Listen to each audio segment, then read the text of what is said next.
আইখাম ব্লগছৰ অন্য এটি ভিডিঅ'লৈ আপোনালোক সকলোকে পুনৰবাৰ স্বাগতম জনাইছোঁ। আজিৰ ভিডিঅ'ত মই আপোনালোকলৈ 3টা পনীৰৰ ৰেচিপি লৈ আহিছোঁ আৰু ভিডিঅ'টো খুবেই স্পেচিয়েল হয়। স্পেচিয়েল এইটো কাৰণ এইটো একদম স্পেচিয়েলি ভেজিটেৰিয়ানসকলৰ কাৰণে হয়। আৰু প্ৰথমটো ৰেচিপি হয় শাহী পনীৰ।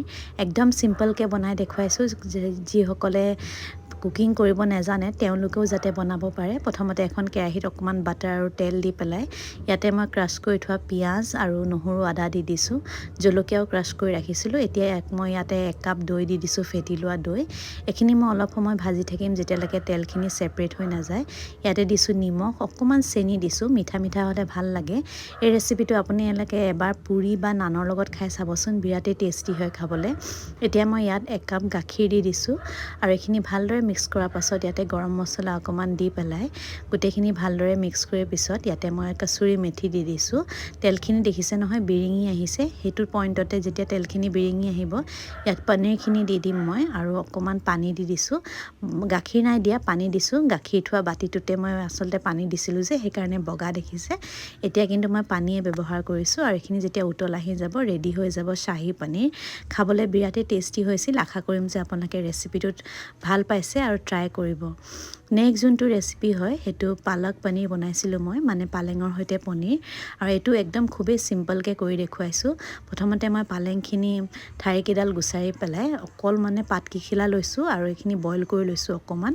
এতিয়া এখন কেৰাহীত ইয়াতে হিং দিছোঁ, জিৰা ফোৰণ দিছোঁ আৰু নহৰু আদা ক্ৰাছ কৰি পেলাই জলকীয়া ক্ৰাছ কৰি থোৱা দিছিলোঁ। এতিয়া ইয়াতে মই ক্ৰাছ কৰি থোৱা পিঁয়াজ, কেঁচা জলকীয়া দিছিলোঁ আগতে আৰু অকণমান জলকীয়া গুড়ি আৰু জিৰা পাউডাৰ দিয়াৰ পিছত এতিয়া পিচি ৰাখিছিলোঁ যোনখিনি পালেং মই বইল কৰিছিলোঁ সেইখিনি দি পেলাই অকণমান সময় এনেকৈ লৰাই দিম। ইয়াত মই 2 চামুচ ক্ৰীম দিছোঁ। ক্ৰীম দিলে বহুতেই ভাল লাগে খাবলৈ আৰু সোৱাদটো বাঢ়ি যায়। ইয়াত মই নিমখ হালধি দি পেলাই গোটেইখিনি ভালদৰে অলপ সময় ভাজি থাকিম, কাৰণ অকণমান নহৰু গোন্ধ এটা থাকে যে সেইটো যাব লাগে। মই অলপ ভাজি থাকিম। এতিয়া পনীৰখিনি দি পেলাই গোটেইখিনি ভালদৰে মিক্স কৰি ল'ম একেবাৰে। এতিয়া অকণমান চেনি দিছোঁ আৰু গৰম মছলা দি দিলে ৰেডি হৈ যাব পালক পনীৰ। লাষ্টত অকণমান এনেই অলপ টেষ্টটো এনহেঞ্চ কৰিবৰ কাৰণে মই আৰু অলপ ক্ৰীম দি দিলোঁ আৰু এয়া ৰেডি হৈ গ'ল। এইটো একদম বেচেলাৰ্ছ ৰেচিপি হয় পনীৰৰ। 10 মিনিটছ পনীৰ ৰেচিপি বুলিও ক'ব পাৰে। ইয়াতে কেৰাহীত মই পিঁয়াজ দিছোঁ, পিঁয়াজখিনি চপ কৰি লৈছিলোঁ আৰু ইয়াতে নহৰু আদা দি দিছোঁ।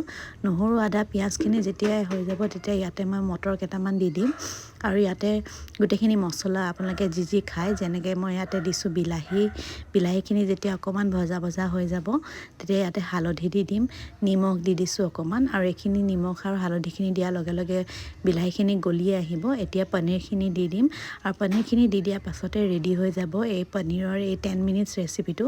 কভাৰ কৰি পেলাই ৰাখি দিলে পানী যেতিয়া ওলাব, পানীখিনি মই ড্ৰাই কৰি দিম আৰু এইখিনি অকণমান আৰু অলপ পানী দি পেলাই যদি আপোনালোকে গ্ৰেভি ৰাখিব বিচাৰিছে তেনেহ'লে পানী দিব। লাষ্টত ক্ৰীম দি দিছোঁ আৰু একদম ৰেডি হৈ গ'ল 10 মিনিটছৰ পনীৰ ৰেচিপি। আশা কৰোঁ আপোনালোকে ৰেচিপিকেইটা চাই গোটেইকেইটাই ভাল পাইছে আৰু ট্ৰাই কৰিব বুলি আশা কৰিছোঁ। আজিলৈ আহিছোঁ। যদি ভাল লাগিছে লাইক কৰিব।